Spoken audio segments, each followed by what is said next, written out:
Hey guys, Lon from the ECOM Zone here, and in this video I'm going to talk about every hustle that I started since I was 14 and how I managed to generate $5.5 million with my dropshipping store. Because dropshipping was not my first business. I started a few different side hustles before, but dropshipping was the only one that helped me quit my job and turn it from a side hustle into a hustle. So the first business was selling sweets in school. Now we all had that one kid in school that sold sweets, chocolates and all sorts of treats to you. And I was that kid. I used to buy sweets at the store for a fraction of the price I was selling them for. And I remember buying sweets for about 10p and I was selling them for £1. So literally 10x markup. And since kids couldn't leave school during school hours and they wanted sweets, they would buy it from me.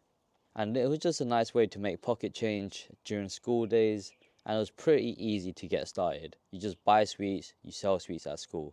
And you could even go to like places like Costco, Walmart, I don't know, like bulk sale places where you could buy a lot of the sweets and then it'll be even cheaper.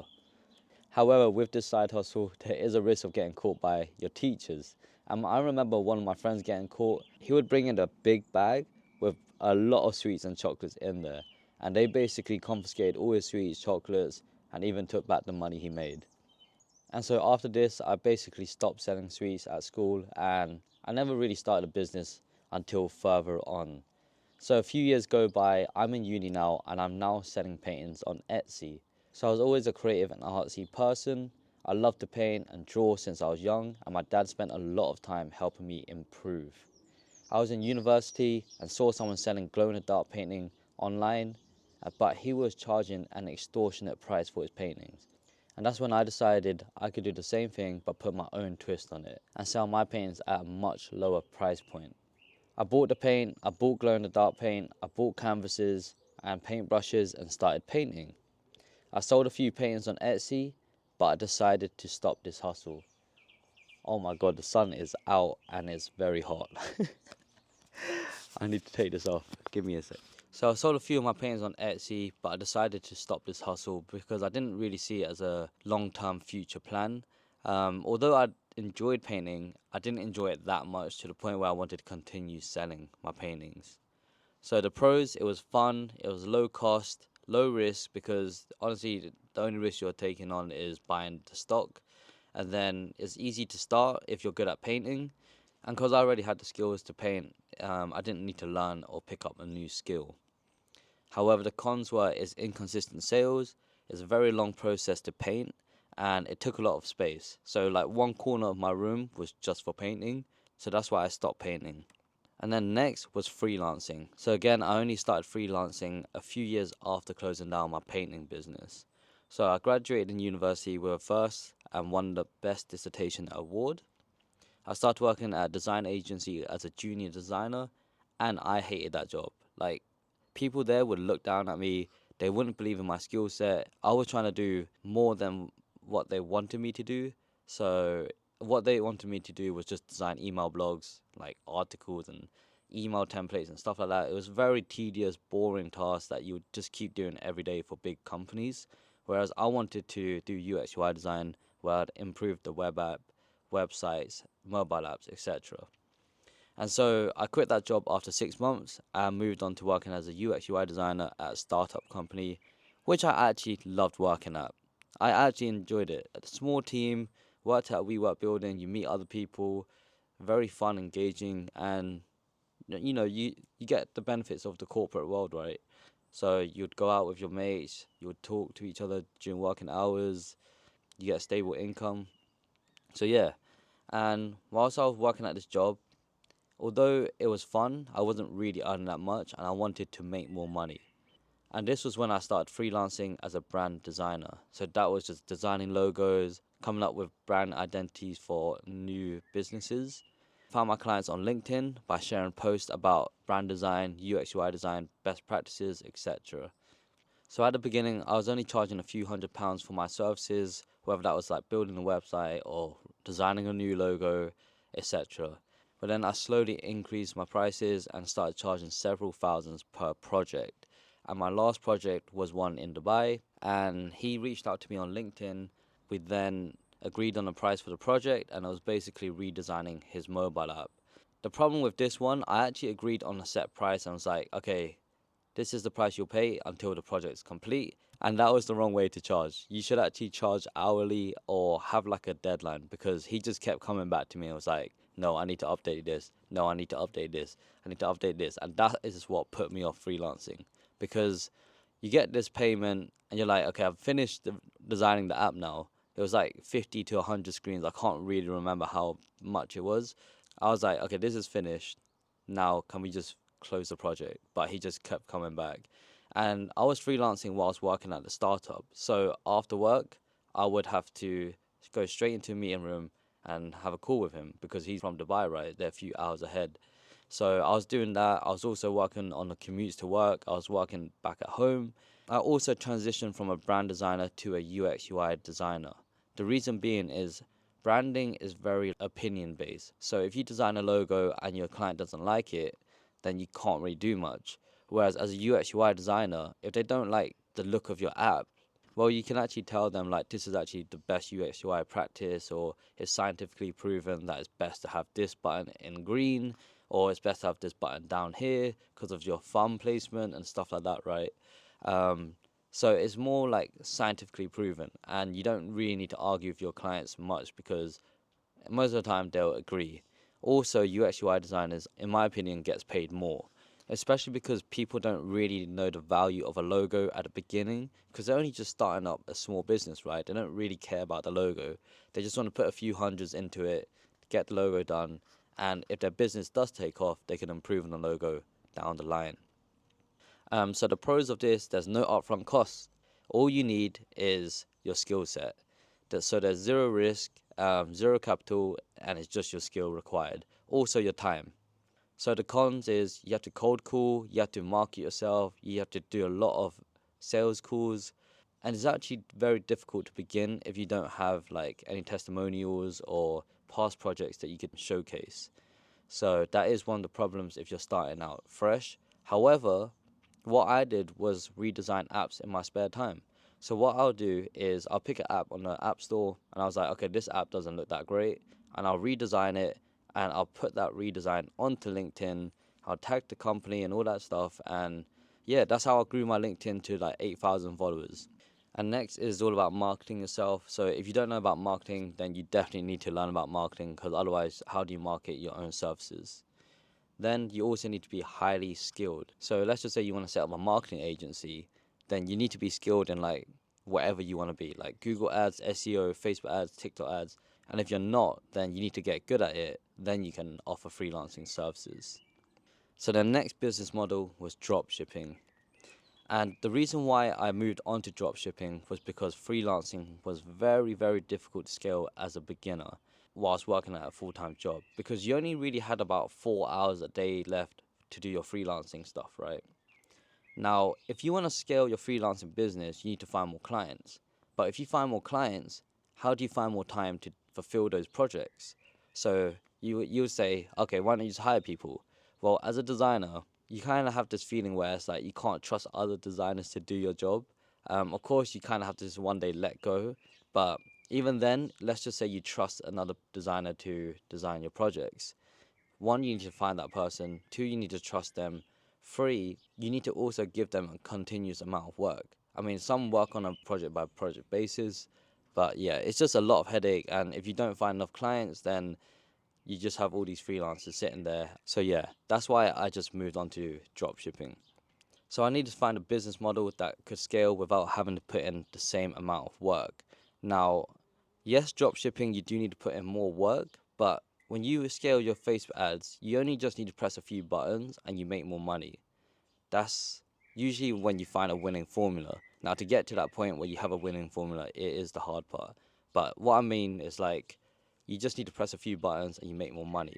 With freelancing, you need to actually put in a lot of hours to finish that project. So that's what I mean by this. And I came across dropshipping towards the end of 2019. Literally, I was just scrolling through my phone on Instagram. I saw a sponsored post for these products that I liked. I clicked it and it was very expensive. And I knew about AliExpress. So I went onto AliExpress, found the same product, and I was like, I could do this, but even better. Because I was a UX UI designer, I was a brand designer. I basically knew how to create marketing strategies, etc. So I launched my first dropshipping store just before Black Friday. It took me about 3 weeks to launch. Decided on a name, logo, niche, products, suppliers, set up my store, and we actually didn't create our store on Shopify. We actually created it on WordPress. So when I refer to we, it's me and my girlfriend. So my girlfriend and I, we started this business together. I managed to quit my job after dropshipping for 8 months. Now, if you remember, guys, COVID was 2020 and the lockdown started in like March 2020. So I actually quit my job during COVID. It was a massive risk. And if you're an Asian yourself, you probably know that your parents really don't want you to quit your job. Like, they want you to have a stable life, reliable income, etc. But I basically told my dad, like, look, I'm making $10,000 of profit a month, which is way more than my job, right? And I was like, let me quit my job and scale this to the moon. So my requirement to quit the job was $10,000 per month, and I hit that around like the 7th to 8th month mark. But before we actually scaled to these figures, I did switch over to Shopify in January when it's like the quiet season. And the reason being is WordPress and Ali Dropship is just terrible. I would never recommend anyone use it unless you're like super skilled in web dev. So I managed to scale the store to $5.7 million in revenue over the past 5 years, and we make about 20% profit margin.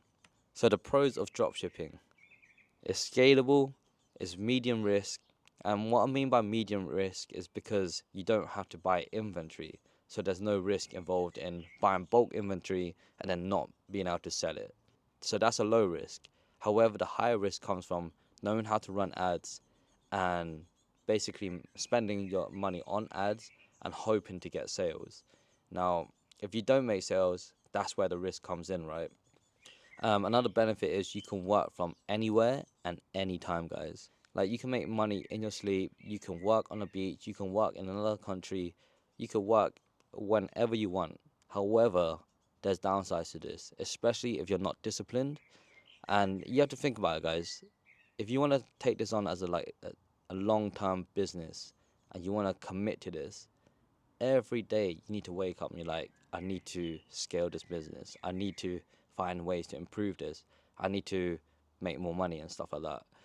It's not really just about like, oh, let me just create this business and see what I can do with it. It's more like, okay, I'm dedicated. I don't need to be motivated. I'm disciplined to work and put in the hours every day. You also need to learn about making sacrifices. I didn't get to where I am now just by working only like 1 hour a day. I was working like 4 hours a day after work, also whilst freelancing, because that last client, I was still doing freelancing for him whilst also running my dropshipping store and also working at my full-time job. So a lot of sacrifices, like less time with family, less time with friends, less time going out, can't go clubbing, etc. Less time with girlfriend, less time playing games, less time on hobbies, literally cutting out your entire life, putting it to the side, and just hustling. And that's why, like, when people take the piss about, oh, hustle is a joke, or what do you mean there's grind mentality? I'm like, you just don't know it. If you actually grinded and made success, you understand that you do need to hustle and grind to get to that point. So the cons of dropshipping: it's simple, but it's not easy. If you think about it, guys, pick your niche, pick your products, find your suppliers, create your store, run ads, make sales. That's pretty simple, but it's not easy. And a lot of gurus make it sound easy, but it's not. You also need to be highly skilled. A lot of people just jump into dropshipping because of these gurus telling you how easy it is. Like, create this one product store, launch ads, and you make money. Like, no, it's not that easy. And you also need to be highly skilled to become a successful dropshipper. So you need to know about content creation, copywriting, UX UI design, digital design, even knowing about finances and how to manage your finances, how to track your profit and loss, how to track your cash flow. Like, without all these, like, how do you know if you're profitable or not? And then if you don't know what like a balance sheet is, or statement of financial position, or P&L account, oh my god, what is this? But yeah, next is capital requirement. So not only does dropshipping require your time and your skill, it also requires money to start. And the reason being is a lot of scammers started using the dropshipping model during COVID. And what they would do is they'll run lots of ads to their store, they'll sell products, but they won't ship the product out. And people call it don't ship dropship or something like that. So basically you're scamming your customers, you're running like ads, unlimited spend, and you're just making money. So back then, Shopify and PayPal will release payments like quite quickly, right, to these scammers and to everyone else that's dropshipping. But they soon realized that customers weren't receiving their orders, they would open chargebacks, refunds, etc. And because PayPal and Shopify released the funds already to these scammers, they already ran off with the money. So who's left on the hook? It was the payment providers. And that's why these payment providers now hold money for at least a week. PayPal sometimes holds it for 3 weeks, 4 weeks, even 2 months. So it's a very long time, and you need capital to cover those payment holds. Because let's just say you make 100 sales and 50 of those is just left on payment hold. Like, how are you going to cover your ad costs? How are you going to cover your cost of goods if all that revenue is locked up on PayPal or Shopify? So that's why it's very important to start off with at least $1,000 and have a regular income stream until you pass those payment holds. There's also a lot of competition now, like Shein, Temu, AliExpress, and people aren't dumb these days. They know what Temu is, they know what AliExpress is. Not everyone, but a lot more people are knowing them, especially how they are running ads now. So before, AliExpress and Temu, they wouldn't run ads, right? But now they know how to run ads. I mean, Temu, the amount of video ads they post is insane. Next con is copycats. The amount of copycats I've had in the past 5 years where people just copy my store like for like, or they just change the logo. Some even just copy my logo. They copy literally my entire product descriptions, everything. And what does Shopify do? Nothing. All they tell them to do is, oh, can you change this? Okay, you changed it. Okay, you can run again. And it's just like, no, they've literally copied my entire store, guys. And Shopify does not care. There's also an economic slowdown right now. So looming recession, less jobs, less bonuses, people are finding it difficult to find jobs and stuff like that. So it's not really a great time to start dropshipping because of the state of the economy. Unless you're selling products to the rich, then sure, do it. Also, it requires many roles and tasks. So when you're dropshipping, it's not just about, oh, let me upload a product and then run some ads. Like, it may sound simple, but it's not easy, and there's a lot of roles involved. So yeah, I do have a video going through all the roles and tasks that you're gonna have to do on a daily basis, and that's just in another video. So the next hustle, well, is swing trading stocks. People don't see it as a hustle, but personally I do, because I do spend a lot of hours and I do make money from trading. So after generating cash for my job and my other hustles, I decided to give investing a try after the market crash during COVID. So after COVID, a lot of stocks just went whoop, and you could buy at the bottom, and then if you held them for like 1, 2, 3, 4 years, they are up big time, guys. Up massive. So I learned about investing, swing trading, technical analysis, and indicators around 2020 or 2021. Maybe it was 2021 actually.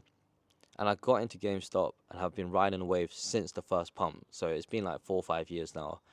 And GME investors have taught me a lot about the financial market and how corrupt the system actually is.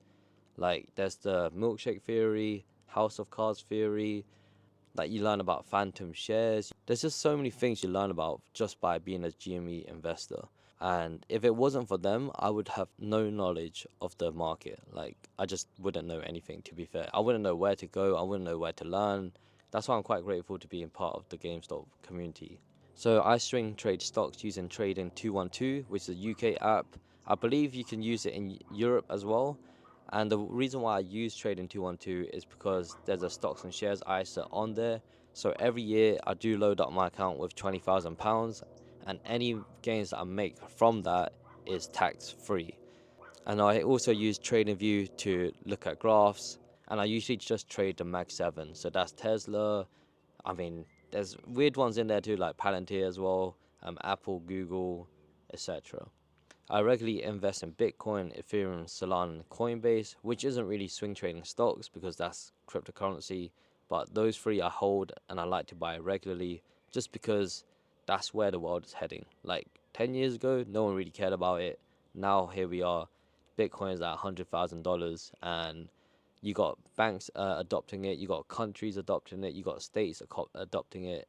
So, and you also have like McDonald's in Switzerland accepting Bitcoin as a payment. So it is heading that direction, guys. And also, you see the graph of Bitcoin over the past 10, 15 years, it outperforms anything and everything. And also, you need to look at the value of your currency, like the dollar or pounds. Dollar and pounds, it just goes down. Bitcoin, it just goes up. Yes, Bitcoin is volatile, but that's why you have to be patient. And you'll be rewarded if you're patient and you buy the dips. And before I move on, this is not financial advice. I'm not telling you guys to invest in anything, but this is what I invest in and also what I trade. And I just love seeing my money work for me. So you're trading time for money right now, but if you put your money in a savings account or just a debit account, it's losing value by the day, guys. By inflation, your bank's printing money, your buying power reduces every day if you leave your money in just a debit account with 0% interest. At least in a savings account, you're getting like 4%. But even 4% is just get eaten up by inflation. Also, inflation is a funny one because, yes, they might release inflation numbers monthly.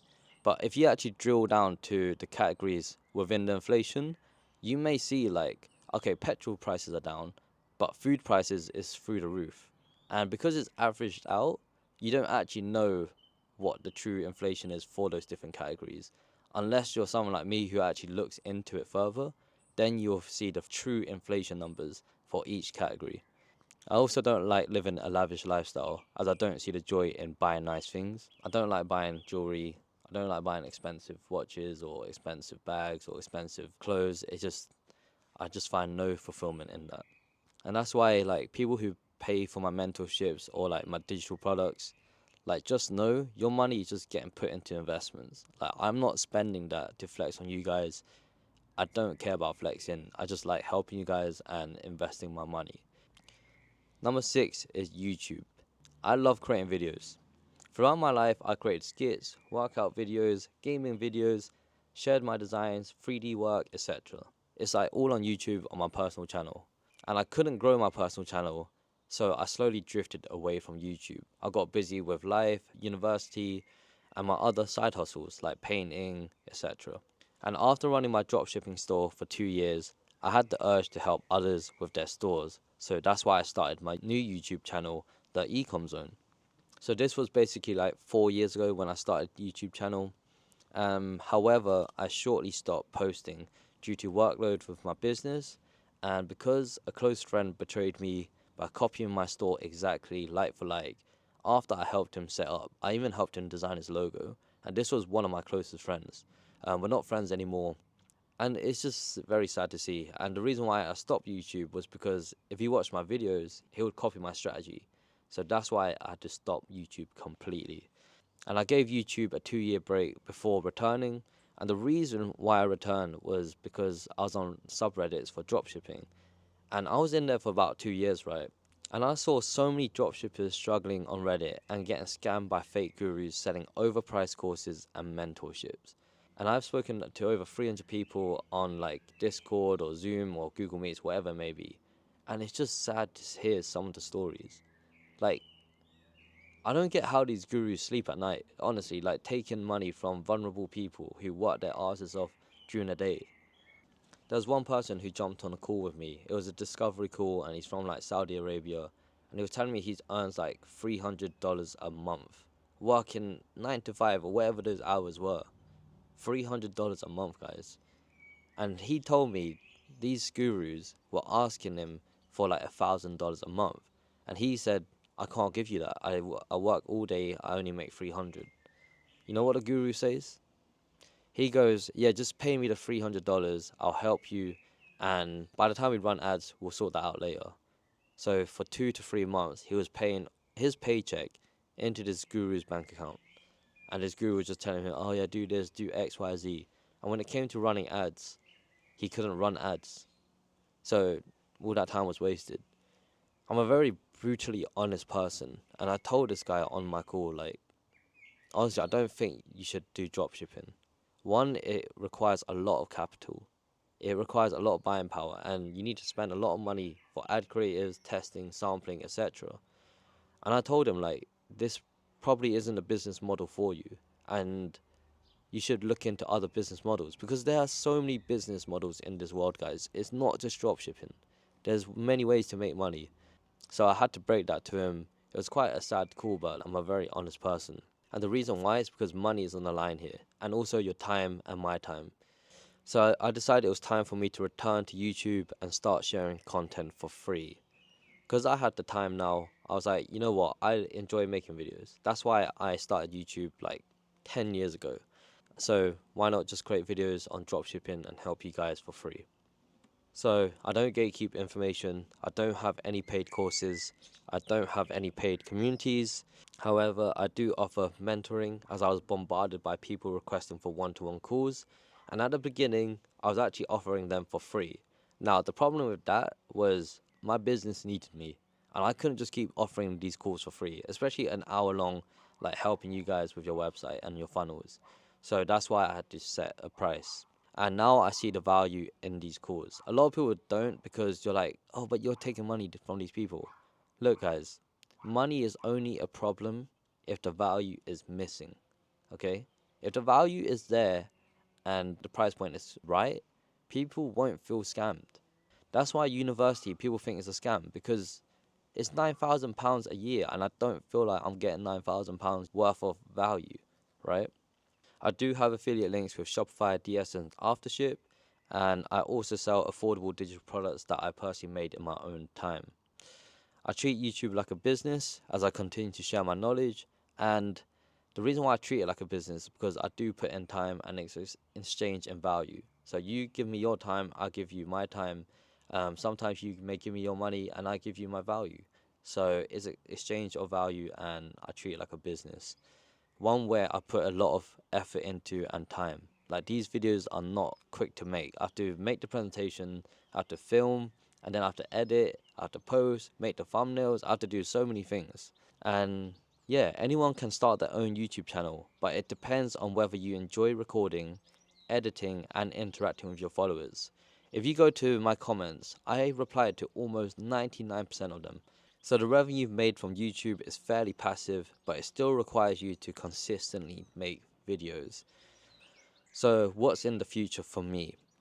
Personally, for me, dropshipping has been a great way to generate a lot of cash, but it isn't very fulfilling. That's why I also started YouTube. If you think about it, guys, all I'm doing is uploading products, I make sales, and that's it. It's not very fulfilling. Personally, for me, it's not.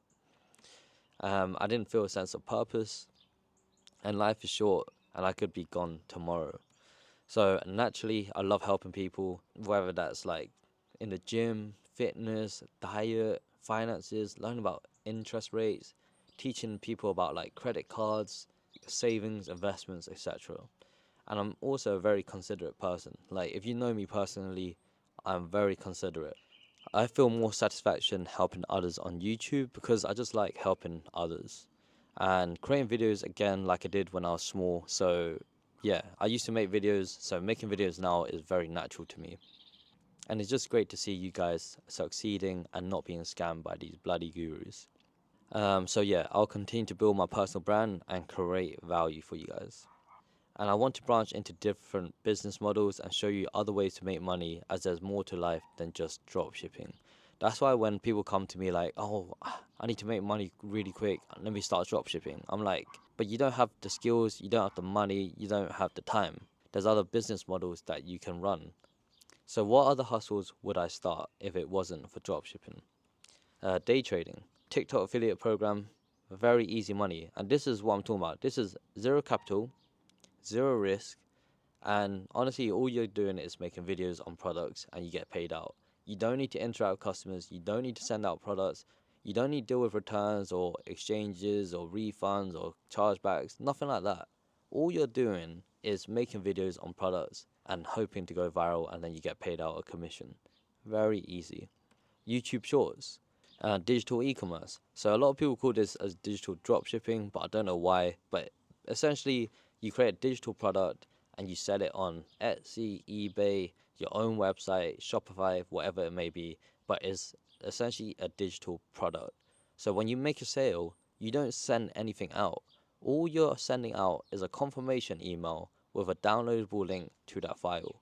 And that's how easy it is with digital product e-commerce. And with digital e-commerce, if you love cooking or you have like a hobby that you want to teach others about, that is perfect for you. All you have to do is create guides, PDFs, or like templates. I don't know what it could be. It could be even like business card templates or Easter games templates for kids or anything, right? Anything that is digital and you can sell online. That's why for me, like whenever someone says, "Oh, I want to start dropshipping," it's like, but why? Have you found a product that you want to sell? Because if not, why not look into other business models? And digital e-commerce is such a great business model because it's 95% profit margins. There's no cost involved. The only cost is your time to make that digital product. And that's why a lot of people sell courses, because they put a lot of time in at the beginning and they just keep making money on sales. Now, the problem with courses is that most of them are overpriced, garbage, junk courses. That's why most people think courses is a scam. However, if you buy the right course and they provide you with value, then you won't feel it's a scam. That's why like courses has a bad look and name to it, but honestly, like if I created a course and it's jam packed with value, you would not think it's a garbage course or overpriced or scammy. Because if you think about it, guys, that I'm putting a lot of time to make that course, right? So if I gave it for free, where's my value? Like, what do I get in return? Also, if you don't pay for it, you won't take it seriously. That's why a lot of people, when they pay more for courses, they're like, oh shit, I paid a lot of money for this. I need to put in time and effort into this course and learning it. If it's for free, no one care. And that's why the more expensive products in life you care more about. So yeah, that is the end of this video, guys. I hope you enjoyed this video, found it valuable. It was a longer one. However, those are the businesses that I've started since I was a kid. What businesses have you started? Let me know in the comment section below how much money you've generated or what you find most profitable. Anyways, thanks for watching. Like this video, subscribe to my channel for more content, and peace.